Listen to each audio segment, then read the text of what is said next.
fabric conditioner. Binibigyan ang damit ng paulit. Ngunit,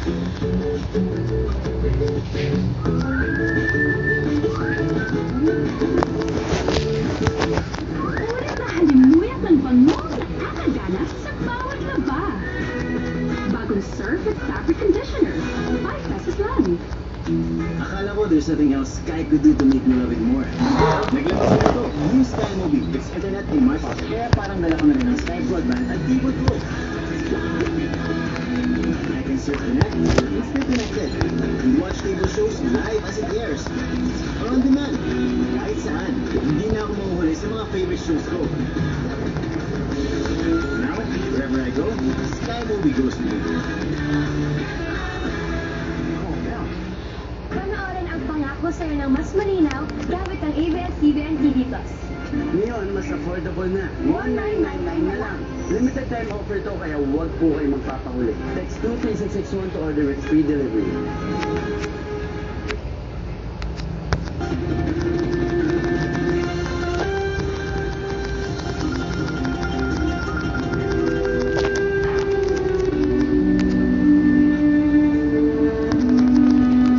Narito na ang mga nagbabagang balita sa oras na ito. Tuloy ang pagdating ng mga tao sa Manila North Cemetery para bumisita sa puntod ng mga yumao nilang mahal sa buhay. Kaugnay niyan, may live update si Ron Gagala. Ron? Kaya sa ngayon ay maluwag pa rin naman itong Manila North Cemetery. Bagamat may mga bumibisita na, ay kakaunti pa rin yung mga pamilyang dumarating lalo na ngayong gabi. Pero bukas inaasahang mag-iiba na ang sitwasyon. Simula bukas ng umaga ay unti-unti nang magsisiksikan ang mga tao hanggang sa tinatayang pinakamalaking volume bukas ng gabi. Mahigit 2 milyon ang inaasahan. Kaya simula ngayong gabi, 24 hours nang naka-duty ang mga first responder units ng City of Manila. Ngayon din ang Philippine National Red Cross at Bureau of Fire Protection. Ngayon lamang araw na hindi pa siksikan tiyak, nasa 23 na ang hinimatay o nahilo at ginamot sa mga first aid station na nakakalat dito sa Manila North. Dahil din ito sa init ng panahon at dadagdag pa bukas ang matinding siksikan. Kaya ipinapayo nila sa mga may hypertension o history ng high blood, huwag na munang sumabay sa dagsa ng mga tao. Inaabisuhan din ang publiko na magsuot ng mga light-colored shirts at yung mga koto ng tela para makabawas sa init ng pakiramdam. Ang pinapayo rin muli ng Manila North na ingatan ang mga dadaling bata, lagyan ng name tag na may contact number at huwag na wag hayaang maglakad nang walang kasama. Diyan ang mga pinakahuling sitwasyon mula dito sa Manila North Cemetery. Balik sa iyo, Pia. Maraming salamat, Ron Gagala. Alamin naman natin ang sitwasyon ng mga paserong uuwi sa lalawigan para sa Undas. Nakatutok sa Araneta Center Bus Station sa Cubao, Quezon City, si Jasmine Romero. Jasmine, nagsana ba dyan ang mga paserong pauwi sa mga probinsya? Kaya sa mga oras na ito ay dumami nga ang bilang ng mga pasahero dito sa Araneta Bus Center. Ayon nga sa management ng bus terminal, talagang inaasahan nila ang pagdami ng mga tao ngayong gabi hanggang bukas at posibleng umabot pa nga ng hanggang 7,000 ang bilang. Pero kung ikukumpara daw ang dami nito sa dami ng mga pasahero ng nakarang Undas, ay mas konti ito kasi nung nakaraan ay umabot ang hanggang 8,000 pero ngayon tinatayang hanggang 7,000 na lamang ito. Ang kanilang pagtansya dito ay posibleng nagdesisyon ng maraming mga pasahero na huwag munang umuwi na yung Undas dahil sa darating na Lunes o November 2 ay pasukan na kaya't masasayang at marami siguro daw sa mga pasahero ay posibleng bumawi na lamang sa kanilang pagbabakasyon sa darating na Disyembre. Pero sa ngayon ay nag-inspection din at tuloy pa rin ang pagbabantay ng LTFRB, PNP, MMDA sa mga terminal ng bus para makita kung meron bang nalalabag na panuntunan o kung ligtas ang mga pasahero. Buti na lamang ay wala namang naitalang insidente sa ngayon. Naka-standby din ang Red Cross. Sa mga biyahe ngayon o bukas mga kapamilya, sabi po ng mga bus dispatcher, pagdating naman sa pasahe, sa regular price ang magkito. Ang ibig sabihin po nito mga kapamilya, nasa peak season ngayon, tinanggal na muna ang discount, pwera na lamang ang discount ng mga estudyante at senior citizen at nagmahal ito ng konti. Pero siniguro nila na pasok pa rin ang pasahe sa regulasyon ng LTFRB. Yan mo ng latest niya. Maraming salamat, Jasmine Romero.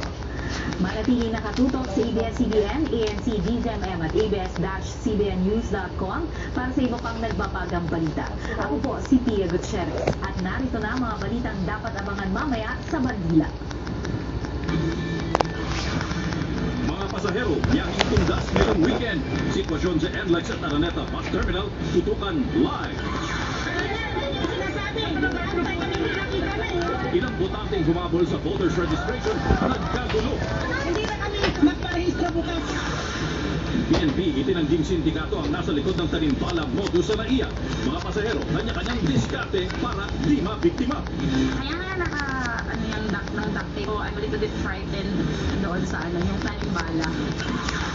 At sa tatak, Noypi, mga nakatira sa sementeryo, paano nga ba namumuhay? Tutukan sa Bandila.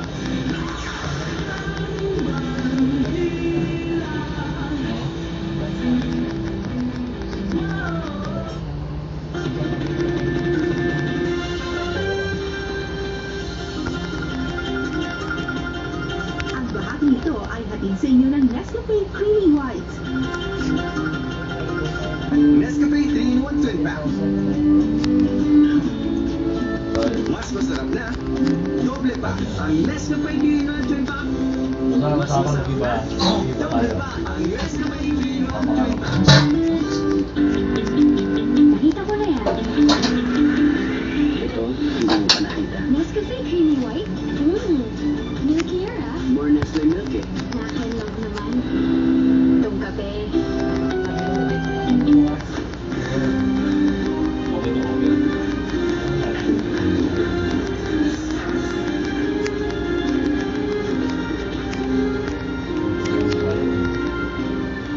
Gabi pa lang daw nakasama na si Jeko at si Amor. Inabot sila ng umaga. Pagpahalik pa si Amor sa boarding house. Marami daw kasi nakakita eh. Kasi kung ako, talagang napagsamantalahan sa kapibali ko. Hindi ko na makakakunin ng umaga. Didiretso ko ang presto.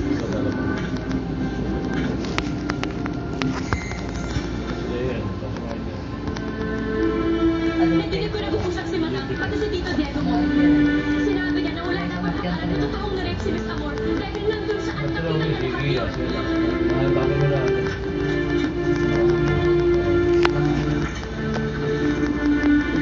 Ano ginagawa mo?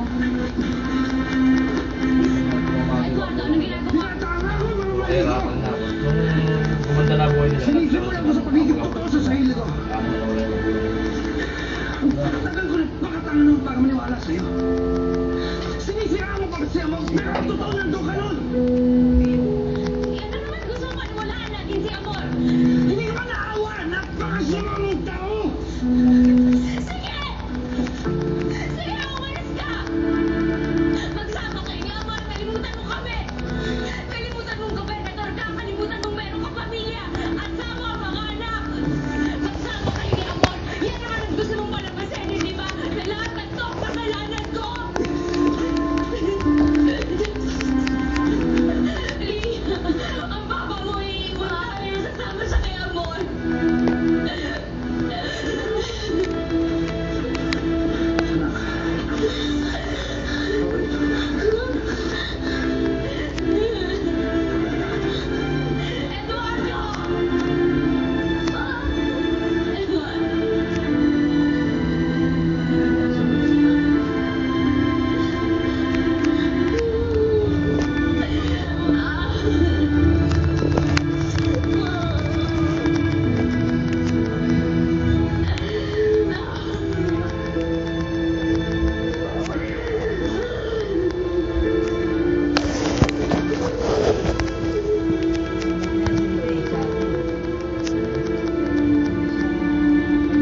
Ngayong Lunes, laban sa Pinagpasin niya tayo kay Miss Amor. Hindi ka ba naawa kay Linya? Para kanina? Para sa Amor Powers na yan? Iniwan ko ang mama mo dahil pagod na ako magsinungaling sa sarili ko. Kaloy, Dahil gusto kayo dyan, hindi nagpapata sa buhay ko. Baka madami pa kayo. Anong may nagbabanta sa buhay mo? Ilabas niyo na lahat ng meron dahil laban sa kanila, lalong-lalong na kay Claudia. So ano, itutuloy mo yung mga plano mo? Sila ang humingi. Ang susunod na programa ay rated PG. Patnubay at gabay ng magulang ay kailangan sa mga batang manonood. Uy, masipa mo yung baso, oh. Yari pa ito padapa-dapa, oh. Hindi pa po ni Charles, eh. Kinukuha na, eh.